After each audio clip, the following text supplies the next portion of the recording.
বিসমিল্লাহির রহমানির রহিম। আসসালামু আলাইকুম সুপ্রিয় শিক্ষার্থী বন্ধুরা, আশা করি সকলেই সুস্থ আছো। করোনা মহামারীর সময়ে তোমাদের অনলাইন ক্লাসে স্বাগত জানিয়ে আজ আমি উচ্চতর গণিত বিষয়ের দ্বিপদী বিস্তৃতির তৃতীয় পর্ব শুরু করছি। আজকের আলোচনায় থাকছে বিস্তৃতি নির্ণয়। আমরা কিভাবে বিস্তৃতি নির্ণয় করব, মধ্যপদ নির্ণয় করব বিস্তৃতির, এবং এক্স বর্জিত পদ নির্ণয় করব কিভাবে, সেই আলোচনা নিয়ে আমরা শুরু করছি। গণিতের সমাধান করা, যেমন দেখো এখানে দুইটা বিস্তৃতি দেওয়া আছে। দুইটা বিস্তৃতির প্রথম বিস্তৃতিটার মধ্যে আছে 1 + y whole to the power 8 এর পঞ্চম পদ পর্যন্ত বিস্তৃতি নির্ণয় করো এবং মধ্যপদ নির্ণয় করো। আমাদের দুইটা মান বের করতে বলা হয়েছে। একটা হলো বিস্তৃতি নির্ণয় করতে হবে পঞ্চম পদ পর্যন্ত, আর একটা হলো মধ্যপদ নির্ণয় করতে হবে। 2 নম্বরের অঙ্কটার মধ্যে আছে 2x + 1/6x whole to the পাওয়ার 10 এর বিস্তৃতির x বর্জিত পদটি নির্ণয় করো এবং এর মান নির্ণয় করো। তার মানে হলো x বর্জিত পদ আমরা নির্ণয় করব, তারপরে সেই পদের মান কত সেটা আমরা নির্ণয় করব। এখন আমরা প্রথম যে অঙ্কটা আছে 1 + y whole to the power 8 এর পঞ্চম পদ পর্যন্ত আমরা বিস্তৃতি নির্ণয় করি, তারপর মধ্যপদ নির্ণয় করব। মধ্যপদ নির্ণয় করি।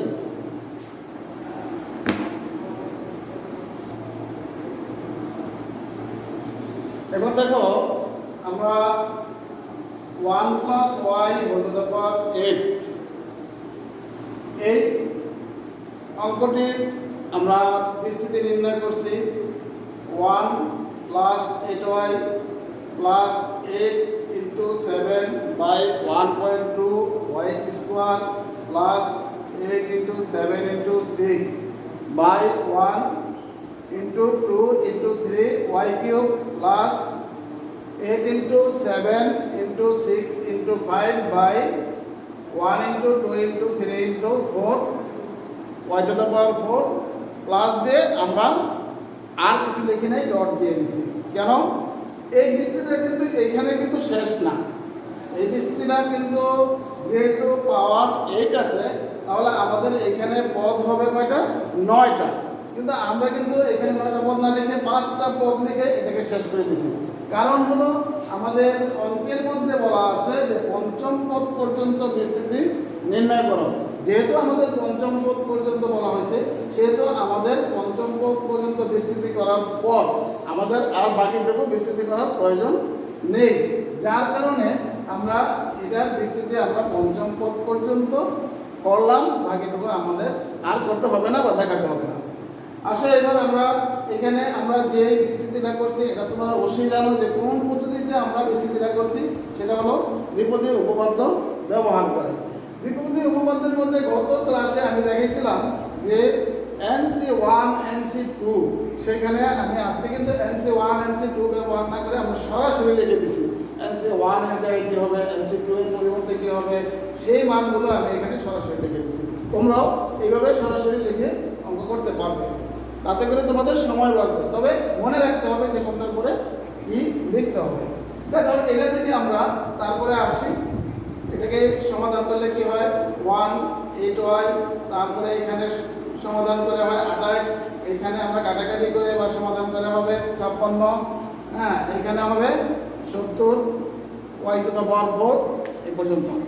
এখন আমরা বিস্তৃতি আমাদের এই অংশটুকু এতে পঞ্চম পদ পর্যন্ত বিস্তৃতি নির্ণয় আমাদের হয়ে গেল। এবার দেখো আসে আমরা এই অংশটুকুর মধ্যে মধ্যপদ নির্ণয় করা। এখন মধ্যপদ নির্ণয় করতে গেলে আমাদের কিন্তু পুরা বিস্তৃতিটা প্রয়োজন। কারণ পুরা বিস্তৃতিটা করার পর তারপরে আমরা মাঝখানের যে পদটা আছে, যেমন 1 2 3 4 এরকমভাবে আমরা মাঝখানে যে পদটা থাকবে সেই পদটাকে আমরা নির্ণয় করতে পারবো। সেই পদটা কি তখন সেটা আমরা লিখতে পারবো পুরো বিস্তৃতিটা করার পর। এইখানে আমি বলছিলাম গত ক্লাসে যে মধ্যপদ নির্ণয় করার জন্য আমরা দুইটা পদ্ধতি ব্যবহার করতে পারি। একটা হলো পুরা বিস্তৃতি করে বিস্তৃতির মধ্যপদটা, আরেকটা হলো আমরা সাধারণ পদ একটা দেখানো হয়েছিল, সেই সাধারণ পদের মাধ্যমে অর্থাৎ r+1তম পদের মাধ্যমে আমরা মধ্যপদটাকে নির্ণয় করতে পারব। এখন আমরা এই যে বিস্তৃতিটা লিখলাম, বিস্তৃতিটা লেখার পর যেহেতু আমরা পুরা বিস্তৃতিটা লিখে নাই, তাহলে আমরা মধ্যপদটা এভাবে নির্ণয় করতে পারতেছি না। আমরা নির্ণয় করতে হলে এবার আমরা নির্ণয় করব সাধারণ পদের মাধ্যমে। আসলে এবার আমরা সাধারণ পদের মাধ্যমে কিভাবে মধ্যপদ নির্ণয় করা হয় সেটা আমরা দেখি। সাধারণ পদের মাধ্যমে নির্ণয় করার আগে যে জিনিসটা আমাদের দেখতে হবে, বুঝতে হবে, সেটা হলো যে এইখানে পাওয়ার কত। এখানে পাওয়ার হলো 8, সূচক হলো 8। তাহলে মধ্যপদ নির্ণয় করার আগে আমরা দেখি এখানে মোট কতটা পদ হবে। মোট পদ হবে 9টা। তাহলে 9টা হলে যেহেতু পদ সংখ্যা বিজোড়, তাহলে আমাদের একটা মাত্র মধ্যপদ হবে। যদি আমাদের এরকম পদের সংখ্যা জোড় হতো তখন কিন্তু একটা হতো না, তখন মধ্যপদ বের হইতো 2টা। আচ্ছা, আমি সেটাও দেখাই দিব এটা কিভাবে বের হয়। তাহলে আজকে আমরা এই যেহেতু এখানে পাওয়ার 8 আছে, এটা দিয়ে আমরা মধ্যপদটা নির্ণয় করি। আচ্ছা, মধ্যপদটা নির্ণয় করতে গিয়ে আমরা দেখো, যদি আমরা ধরে নিই যে ধরে r+1তম পদ হবে মধ্যপদ। r+1তম পদ হবে কি মধ্যপদ। এখন প্রশ্ন আসছে যে r এর মানটা আমরা কোথায় পাবো? rটা কি? r এর মানটা পাবো r সমান পাবো আমরা কোথেকে? r সমান হলো n/2। r সমান হলো n/2। অর্থাৎ আমরা যদি এই সূচকটাকে 2 দ্বারা ভাগ করি তাহলে n এর মান বের হবে, কারণ যেহেতু মধ্যপদ। আর যেহেতু আমাদের পদের সংখ্যা একটা বেশি হয়, আমরা সবসময় এটার সাথে r এর মানটা হবে r+1 হবে n/2 + 1। তাহলে এখানে আমরা কি লিখতে পারি? এখানে আমরা পাইতেছি 8/2, তার মানে হলো 4। তাহলে r এর মানটাকে আমরা এখানে 4 ধরে মধ্যপদটা নির্ণয় করতে পারি। এবার দেখো তাহলে মধ্যপদ কত হবে। সুতরাং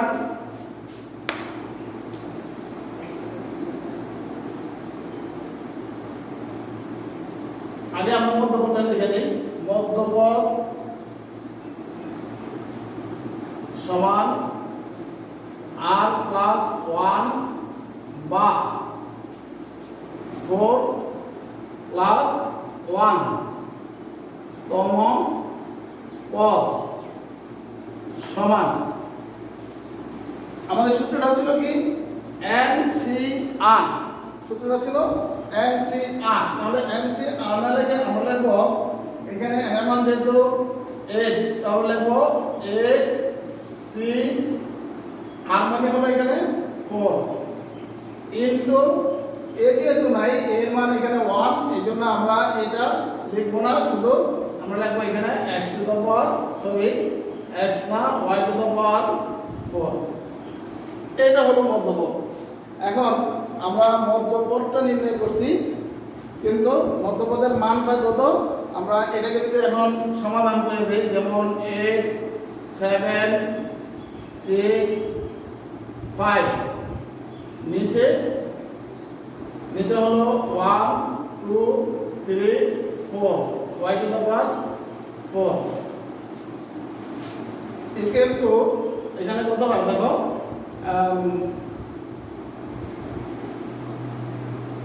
70, অর্থাৎ 70 y⁴। এই 70 y⁴ হবে আমাদের মধ্যপদ। এখানে দেখো মধ্যপদটা 70y⁴ কিন্তু আমাদের এখানে এই যে ধারাটা এটা বিস্তৃতিটা এই বিস্তৃতির কোথাও কোনো না কোনো পদ ছিল। যেমন আমার মনে হয় এই পদটাই ছিল 70y⁴। তাহলে দেখো এটা কত নম্বর পদ হয়? 1 2 3 4 5, অর্থাৎ পঞ্চম পদটা মধ্যপদ এবং সেই পঞ্চম পদের মানটা হলো 70y⁴। এইখানেও দেখো 4 + 1 মানে হলো 5, এই 5তম পদটা হলো মধ্যপদ। ঠিক আছে, দেখো আমরা প্রথমেই দুইটা দ্বিপদী বিস্তৃতির অঙ্ক আমরা উঠাইছিলাম। প্রথম অঙ্কটা আমরা সমাধান করে আমরা আলোচনা করে শেষ করছি। এখন দ্বিতীয় যে অঙ্কটা দেখো, দ্বিতীয় অঙ্কটার মধ্যে আছে 2x + 1/6x ⁻10 এর বিস্তৃতির x বর্ধিত পদটি নির্ণয় করো এবং এর মান নির্ণয় করো। তাহলে আমাদের কাজ হলো এই বিস্তৃতির মধ্যে প্রথমে আমরা x বর্জিত পদটা নির্ণয় করব। x বর্জিত পদ মানে যে পদে কোনো x থাকবে না। এখানে কিন্তু x আছে, চলক আছে দুটো পদের মধ্যে, কিন্তু হয়তো আমরা এটাকে যখন কি করব, বিস্তৃতি করব, এমন একটা পদ আসবে যে পদটার মধ্যে তখন আর x থাকবে না, xটা সেখান থেকে উধাও হয়ে যাবে। তাহলে আমরা সেটা কিভাবে করব? দেখো আমরা দুইটা পদ্ধতি, এখানেও দুইটা পদ্ধতিতে করতে পারি। যদি আমরা এটাকে বিস্তৃতি করি দশম সূচক পর্যন্ত, অর্থাৎ 11টা পদ হবে, তখন সেই 11টা পদের মধ্যে কোনো না কোনো একটা পদ x বর্জিত হবে। তা না করে আমরা এত বড় বিস্তৃতি লেখার দরকার নেই, আমরা এত বড় বিস্তৃতি লিখবো না। আমরা একটু আগে আমরা যে সাধারণ পদ দিয়ে আমরা মধ্যপদ বের করছি, এইখানেও ঠিক একইভাবে এই বিস্তৃতির মধ্যে আমরা এই সাধারণ পদের ব্যবহার করে আমরা x বর্জিত পদটা নির্ণয় করব। তাহলে আমরা ধরে নিই যে এই বিস্তৃতির মধ্যে x বর্জিত পদ আছে কোথায়? r+1তম পদে। এই r+1তম পদটা কি, কত, সেটা আমরা এখন বের করব, বা কততম পদ সেটা আমরা বের করব। বিস্তৃতি দেখো r+1তম পদ সমান NCR, যেটা সাধারণ পদের একটু আগেও দেখানো হয়েছিল। 2x ⁻10 - r, এখানে 2x থাকার কারণে আমরা এখানে 2x ⁻10 - r, তারপরে এখানে আছে 1/6x ⁻r। দেখো এটাকে সব কি করা হয়েছে, সমাধান করা হয়েছে। সমাধান করে কি আসছে? 10cr এই পাওয়ারটাকে আলাদা করে দেওয়া হয়েছে 2 ⁻10 - r x ⁻10 - r। এইখানেও এই পাওয়ারটাকে এই দুটোর মধ্যে আলাদা করে দেওয়া হয়েছে 6 r x r। এখন দুই জায়গায় যেহেতু x আছে, আমরা দুই জায়গায় x কে আমরা একত্রে করে ফেলি। এইখানে x এর উপরে পাওয়ারটা নিচে থাকার কারণে আমাদের এই নিচে পাওয়ারটা উপরে গিয়ে বিয়োগ হয়ে যাবে। তো বিয়োগ হয়, এখানে একটা r আছে, এখানে হবে 2r -2r আর 1/6 r। এইটা আমরা এখানে পেলাম। তাহলে x বর্ধিত পদ আমাদের এইটা হবে, কিন্তু x বর্ধিত পদ কিন্তু এখন পর্যন্ত আমরা পাই নাই। কেন পাই নাই? এই কারণে যে এইখানে x আছে, রয়ে গেছে। x তো আমাদের উধাও করতে হবে, x এখানে থাকবে না, কোনো অবস্থাতেই থাকবে না। তাহলে x কে উধাও করতে হলে আমাদের কি করতে হবে? x এর পাওয়ারটাকে যদি আমরা 0 করে দিতে পারি, তাহলে x⁻0 = 1 হয়ে যাবে। তাহলে x এর পাওয়ারটাকে 0 করতে হলে আমরা কিভাবে 0 করব? তা দেখো, আমরা x এর পাওয়ারটাকে 0 করতে হলে তাহলে অবশ্যই x এর উপরে যে পাওয়ারটা আছে 10 - 2r, সেই 10 - 2r এর সমান কি হবে? 0 হবে। হ্যাঁ, x বর্জিত হওয়া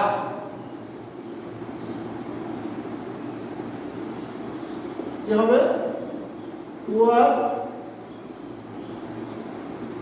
10 - 2r = 0 হবে।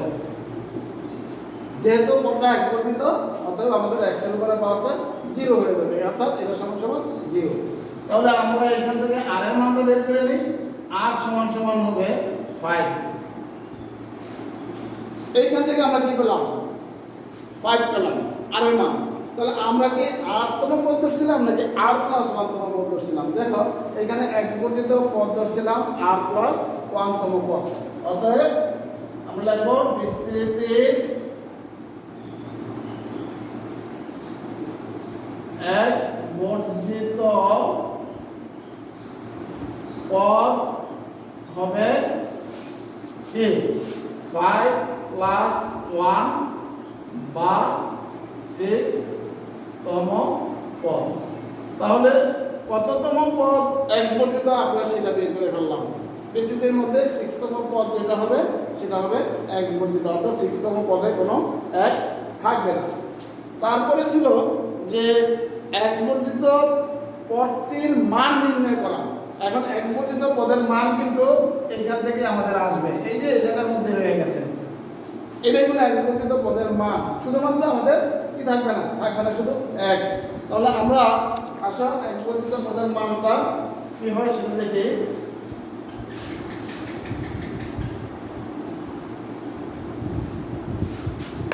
দেখো x বর্ধিত পদের মান সমান 10c, r এর মান কত? r এর মান হলো 5, আর 2 two the power 10 minus 5 into x two the পাওয়ার, এখানে বসাইতে পারো, সমস্যা নাই। x যদিও x থাকবে না, তারপর 10 minus 2 into 5 into 1/6 two the পাওয়ার 5। তাহলে এইখানে কি হবে? এখানে হবে 10c5 into 2 two the power 5 into 1/6 two the পাওয়ার 5। এইটাই হলো আমাদের x বর্ধিত পদের মান। আর x বর্ধিত পদ কত? 6, অর্থাৎ 6 তম পদ হলো x বর্ধিত পদ, আর এটা হলো সেই পদটার মান। এখন আমরা এখানে যদি বলো যে এটা আমরা রেখে দেবো, তাও রাখতে পারো। আবার পাওয়ার বেশি থাকার কারণে বা সংখ্যাগুলো বেশি থাকার কারণে এটা রাখলেও তোমাদের রেজাল্ট হবে, সম্পূর্ণ হবে। আর না হয় আমরা 10c5 এর পরিবর্তে কত হয় সেটা আমরা ভাঙিয়া লেখা, তারপরে কাটাকাটি করে মানে গুণ করে ভাগ করে আমরা মানটা লিখে দেব। এইভাবে আমরা দ্বিপদী বিস্তৃতি পর্যায়ক্রমে আমরা বিস্তৃতি নির্ণয় করা, তারপর বিস্তৃতির মধ্যপদ নির্ণয় করা, x বর্ধিত পদ এবং পদের মান নির্ণয় করা আমরা শিখলাম। আশা করি তোমরা দ্বিপদী বিস্তৃতি সম্পর্কে সবাই ধারণা ভালো নিয়েছো। যদি তোমাদের এই দ্বিপদী বিস্তৃতির মধ্যে আরও কোনো প্রশ্ন থাকে, এরপরেও যদি কোনো প্রশ্ন থাকে, তাহলে আমাকে ভিডিওতে কমেন্ট করে জানাবে। আমি সেই বিষয়গুলো নিয়ে আবারও তোমাদের সাথে আলোচনা করব, আলোচনায় আসবো। সবাই সেই পর্যন্ত ভালো থাকো, সুস্থ থাকো এবং সবাই ঘরে থাকো, এই আশা ব্যক্ত করে আমি আজকের মতো অনলাইন ক্লাস থেকে বিদায় নিচ্ছি। আল্লাহ হাফেজ।